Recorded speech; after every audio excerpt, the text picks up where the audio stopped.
Am I the asshole for telling my sister her baby's name sounds like a dog's name? I was thrilled when my sister, Emily, announced she was pregnant. She's always been the nurturing type, and I knew she'd be an amazing mom. Months later, she gave birth to a healthy boy, and I couldn't wait to meet the little guy. But when she told me his name, Ruff, I froze. Ruff, like a dog's bark? I thought she was pulling my leg.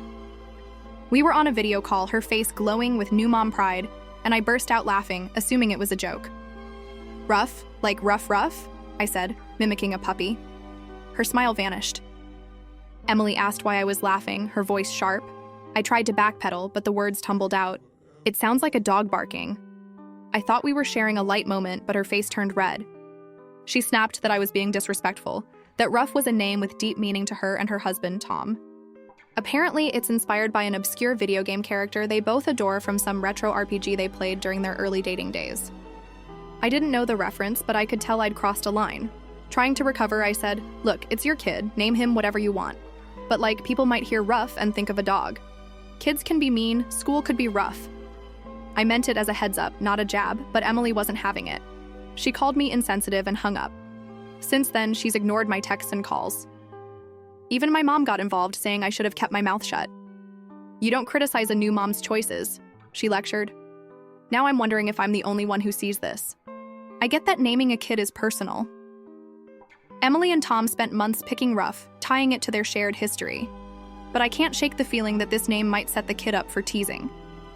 I went to school with a guy named Cat. Kids called him Meow until he graduated. It wasn't fun for him. I just wanted Emily to consider how Ruff might land with others, especially since she's always been sensitive about fitting in. Was I wrong to point it out? The silence from Emily stings.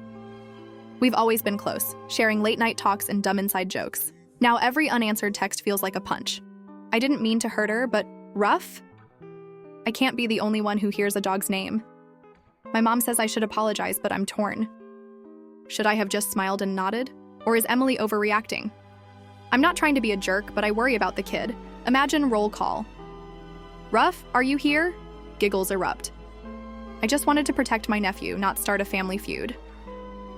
Looking back, maybe I could have been gentler. I could have said, "That's unique, what's the story behind it?" instead of laughing. But in the moment, it caught me off guard. Emily's always been touchy about judgment, especially since she's navigating new motherhood. Tom's no help. He's just as mad, probably because he's all in on the game reference. Now I'm stuck, wondering if I'm the bad guy for speaking my mind. I love my sister, and I want to fix this, but I can't pretend I don't think the name's a risky choice. Am I the asshole for telling my sister her baby's name sounds like a dog's name? Am I the asshole for telling my wife she's unreasonable about my dad's financial help? My wife, Laura, and I have been married for 20 years, and we've built a comfortable life. We started a tech company a decade ago, sold it for a hefty sum, and now live comfortably in Asia, far from my family in France. My brother, Mark, and sister, Claire, didn't have the same luck. Despite all three of us getting master's degrees, Claire's a single mom of two, barely scraping by, and Mark's a private school teacher with a modest salary. My dad, who's well off, steps in to support them. This has sparked a recurring fight with Laura, and I'm starting to question if I'm wrong for dismissing her frustration. Dad's generosity is significant. Claire lives rent-free in one of his properties, and he's given her 2 cars over the years. Mark gets help too. Dad covered his wedding, a MacBook, driving lessons, even the security deposit for his apartment when he relocated. Their kids' clothes, mostly on Dad's dime. I'd estimate each gets over $10,000 a year in support. Meanwhile, Laura and I get little, maybe a yearly gift for our kids, like a book or toy for Christmas. Laura feels this is unfair, like we're being punished for our success while Mark and Claire are rewarded for struggling. Laura's argument is that Dad should treat us equally. She says his help enables Mark and Claire to coast, while we worked hard to get where we are. Every time she hears about another gift, like Dad paying for Claire's car repair, she fumes. "Why do they get handouts while we get nothing?" she asks. I see her point. We busted our butts building our business, sacrificing late nights and weekends. But I don't resent Dad's help for my siblings. They need it more. I tell Laura she's stirring up unnecessary conflict, that we're fine financially, and she's being unreasonable. That doesn't go over well. I get why Laura's upset. We visit France once a year, and seeing Dad dote on Mark and Claire stings her. She feels overlooked, like our success makes us less deserving. But I think Dad's just balancing things out. Mark's salary barely covers his bills, and Claire's kids need stability. If Dad didn't help, they'd struggle even more. I've tried explaining this, but Laura sees it as favoritism. Once, during a heated argument, she said, "Your dad's basically saying they're his real kids, and we're not." That hurt because I know Dad loves us all, just differently. The distance doesn't help. Living in Asia means we're less involved in Dad's day-to-day life, while Mark and Claire are nearby, leaning on him. I wonder if Laura feels disconnected, like we're missing out on family closeness, not just money. I've suggested we talk to Dad together, but she shuts down, saying it's my job to fix. I don't want to confront Dad. He's in his 70s doing what he thinks is right. Plus, I'm grateful for my siblings' sake. But Laura's anger is wearing me down, and I'm starting to wonder if I'm dismissing her too quickly. Last week, Laura heard Dad paid for Mark's family vacation. She went quiet, then said, "You're okay with this because you don't care about fairness." I snapped back, "You're being unreasonable. We don't need his money." Now she's barely speaking to me. I love Laura, and I hate this tension. Maybe I should have listened more instead of calling her out, but I still think she's blowing this out of proportion. Dad's not punishing us. He's helping where it's needed. Am I wrong for not seeing this her way? Am I the asshole for telling my wife she's unreasonable? Am I the asshole for asking my brother-in-law to leave after he overstayed our agreement? When my wife Sarah and her mom Linda approached me about letting Sarah's brother Mike stay at our house, I wasn't thrilled. Mike's 34, but acts like a spoiled teenager, entitled, rude, and ungrateful.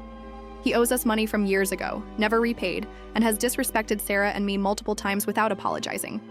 Think snide comments at family dinners and blowing off plans last minute. Still, they cornered me, promising he'd stay for just 6 weeks max and only if he behaved. Reluctantly, I agreed, hoping he'd prove me wrong. Mike moved in, and for the first couple of weeks, he was tolerable. Quiet, kept to himself. Our house is modest, so having him on the couch was already a squeeze. Sarah and I set clear rules, no mess, no attitude, and he's out after 6 weeks. But as time dragged on, Mike's true colors showed. He'd leave dishes piled up, snap at Sarah over small things, and act like we owed him for existing. I bit my tongue, counting down the days. When the 6-week mark hit, Sarah asked if he could stay another 4 weeks. I didn't want to fight, so I said fine, but stressed that was it. Then, out of nowhere, Linda and Mike informed me, not asked, that he was staying an additional 12 weeks. Sarah didn't even know until Linda mentioned it casually, like it was no big deal. I was livid. Mike had already pushed my patience, and now they were treating our home like a free hotel. I put my foot down. "No," I said. "He's out now." Mike tried arguing, saying he needed the time to figure things out, but I wasn't budging. I told him to pack his bags. He left that day grumbling, with Linda trailing behind, making excuses for him as usual. Now the fallout's messy. Sarah's upset, saying I could have handled it gentler to avoid drama. Linda's calling me heartless, claiming Mike's going through a lot. Apparently, he's been jobless and couch surfing. And Linda thinks I should have let him stay because family helps family. Even some extended relatives chimed in, saying I overreacted and should have just tolerated him. But I'm done being a doormat. Mike's behavior didn't change. He was rude, left messes, and showed zero gratitude. The agreement was 6 weeks, then 4 more, not an open-ended lease. I get why Sarah's torn. She loves her brother, and Linda's guilt-tripping her, saying I embarrassed the family. But I feel betrayed by how this was handled behind my back. Sarah didn't even get a say in the 12-week plan. Linda and Mike just assumed I'd roll over. I've dealt with Mike's antics for years, from borrowing cash he never returns to picking fights at holidays. Enough was enough. Our home's our sanctuary, and I wasn't letting him disrupt it any longer. Looking back, maybe I could have given a week's notice instead of same day, but I was so fed up. Linda's enabling drives me nuts. She's always bailed Mike out, which is why he's still a man-child. Sarah's stuck in the middle, and I hate that this is straining things at home.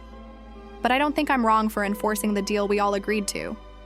If Mike had shown any effort to respect us, maybe I'd have considered it. Instead, he and Linda acted like my boundaries didn't matter. Now I'm the bad guy? I don't think so. Am I the asshole for asking my brother-in-law to leave after he overstayed our agreement? Am I the asshole for correctly guessing my friend's baby's sex? Last weekend, my wife Jenna and I headed to our friend Lisa's gender reveal party.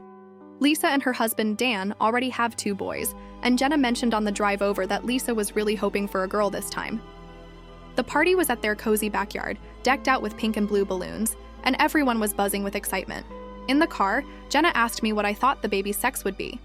I'm a bit of a numbers guy, so I said, well, the birth sex ratio is about 105 boys to 100 girls, so I'd guess it's another boy. Jenna pushed back, saying, they've got 2 boys already, so it's gotta be a girl's turn, right? I explained that past kids don't affect the odds. It's still roughly 51% chance for a boy. She rolled her eyes but let it drop. At the party, the big moment came. Lisa and Dan popped a confetti cannon, and blue confetti rained down. Another boy. The crowd cheered, but I noticed Lisa's smile was tight, like she was trying to hide disappointment.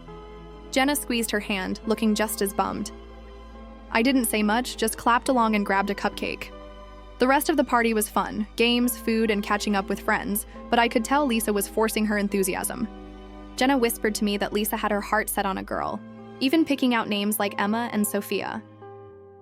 On the drive home, Jenna was quiet at first, then let me have it. You could have been more supportive, she said, her voice sharp. I was confused. Supportive how? I asked. She said my mathematical guess about the baby being a boy was cold, like I was rooting against Lisa's hopes. I pointed out that she asked for my guess, and I just answered honestly based on stats. It's not like I told Lisa her kid's gonna be a boy, I said. Jenna huffed, saying I should have just said something hopeful like, maybe it's a girl instead of being so clinical. She stayed silent the rest of the drive, and the tensions lingered since. I get that gender reveals can be emotional. Lisa's been open about wanting a daughter, and I'm not clueless. Disappointment stings. But Jenna's acting like I personally ruined the vibe. I wasn't trying to be a jerk, I just answered her question with a quick fact. If she didn't want my logic, why ask? I could have said something vague like, who knows, it's a toss-up. But that's not me. I'm not into sugarcoating for no reason. Plus, I didn't broadcast my guess at the party or rub it in Lisa's face when it turned out to be a boy. Now I'm wondering if I missed something. Jenna's still giving me the cold shoulder, and I hate the distance it's causing. Maybe I could have been more tactful, but I wasn't trying to upset anyone. Lisa's disappointment isn't my fault. She and Dan are thrilled about their kids, and I'm sure they'll love this boy too. But Jenna's making me feel like I kicked a puppy by mentioning basic statistics. I've tried talking to her, but she just says I don't get it. Maybe I don't. Was I supposed to fake excitement for a girl to match Lisa's hopes? I thought being honest was fine, especially since it was just a private chat with Jenna. Am I the asshole for correctly guessing my friend's baby's sex? Am I the asshole for kicking my mother out of my wedding after she brought my ex as her +1? 3 years ago, I met June, the woman who changed my life. Unlike my ex, Margot, who was controlling and manipulative during our 5-year relationship, June's strength and clear boundaries inspired me. My mother, though, never warmed to June. She adored Margot, who let Mom call the shots, and constantly compared June unfavorably, calling her controlling. I broke free from Margot with help from friends and my sister, a grueling process that left me happier but strained my relationship with Mom. When June and I got engaged, I braced for drama, but Mom was surprisingly calm. I took it as a sign she was finally accepting June. I was wrong. Our wedding was intimate, just immediate family and close friends. We gave both my parents +1 since they'd remarried after I left college. I wasn't close to their spouses, but wanted them to feel included. The ceremony went perfectly. June looked radiant and I couldn't stop smiling. After photos, we headed to the reception, a lively party with a bigger guest list. As we mingled, my sister and June's maid of honor rushed over, panic on their faces. Before they could explain, I spotted the problem. Mom sitting at a table with Dad, his wife, and Margot, my ex. My stomach dropped. Margot, who guilt-tripped me for years, was at my wedding. June grabbed my hand, keeping me grounded. I pulled Mom and Margot aside, my voice shaking but firm. You need to leave, I said. Mom tried to justify it, saying Margot and I were soulmates and June was in the way. I wasn't hearing it. I didn't care about her excuses. My best friends escorted them out and I returned to the reception, trying to salvage the night. With June by my side, I managed to relax, dancing and laughing with our guests. We just got back from our honeymoon, phone-free and blissful, only to find my inbox flooded with family texts. They're furious I kicked Mom out of her only son's wedding. Some say I overreacted and could have ignored Margot. Others, including Dad, think I should have just removed Margot and let Mom stay. Mom's telling everyone she was humiliated, though she was at the ceremony, just not the reception. I'm starting to second-guess myself. June and my sister back me, but the family pressure's intense. Did I go too far? Looking back, Mom's stunt was a slap in the face. She knew my history with Margot, years of manipulation, guilt, and fights. Bringing her wasn't an accident. It was a deliberate jab at June and me. I gave her a +1 for her husband, not my toxic ex. Still, I wonder if I could have handled it differently. Maybe I could have pulled Margot aside privately and asked her to leave, sparing Mom. But in that moment, seeing them together, I felt betrayed. Mom crossed a line and I didn't want her energy tainting our day. The fallout's rough. Family group chats are blowing up and I'm dodging calls from aunts and cousins. Dad says I should have shown Mom grace, but I'm tired of her undermining June. June's been my rock and my sister's furious at Mom too, but the guilt's creeping in. Was kicking Mom out too harsh? I wanted our wedding to be about love, not drama. Now I'm wondering if I let my anger cloud my judgment or if I did what was needed to protect our day. Am I the asshole for kicking my mother out of my wedding after she brought my ex as her +1? Am I the asshole for ruining my friend's vacation? I've been tight with Kate and Mary since our university days, sharing countless laughs and memories. When we planned a Bali trip with our husbands and their young kids, I was thrilled. My husband Jake and I are child-free, so we were excited for a mix of couple time and group fun. We split the cost of a 4-bedroom villa 3 ways and everything seemed set. Jake and I arrived early due to different flights, and we waited to pick rooms until Kate and Mary got there, letting them take the ensuite ones without a fuss. The trip started great, sun, sand, and good vibes. Jake and I planned some couple activities like massages and a jungle hike, but we also hung out with Kate, Mary, and their families for dinners and beach days. I even surprised them with spa vouchers to give them a break from parenting duties. But I noticed a weird vibe whenever I ordered a drink, a cocktail at dinner or wine with lunch. Kate or Mary would say, "Oh, you're drinking again?" I'm a social drinker, maybe having 1 or 2 drinks a night on vacation. Their husbands drank too, so I brushed it off, not wanting to sour the mood. The last night, Jake and the guys planned a night out. Kate and Mary said they'd stay in to pack, but Jake convinced me to join him. It was our final night in Bali, and I didn't want to miss out. We hit a lively bar, danced, and got back to the villa at 1 a.m. I crashed immediately. The next morning was hectic, packing, checking out, but we all made our flights. Jake and I had business class seats, so we said quick goodbyes at the airport. I thought the trip ended on a high note. A week later, I got a bombshell text from Kate. She and Mary wanted to reduce contact because I'd ruined their vacation. They listed grievances, my drinking every night, not being a girl's girl, booking different flights, not hanging out enough, and being selfish for not helping with their kids. They even called me immature, saying I was too focused on partying. I was gutted. I cried for hours, replaying the trip. Jake's furious on my behalf, but I'm questioning everything. Did I miss something big? I thought I was being considerate.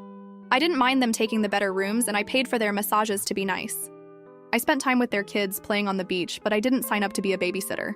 The drinking comments stung. 2 drinks a night isn't wild, especially on vacation.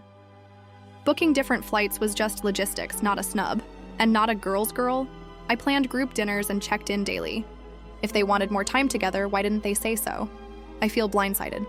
Looking back, maybe I could have skipped the last night out to stay with them, but they seemed fine with packing. I wonder if they felt overwhelmed with their kids and expected me to step in more.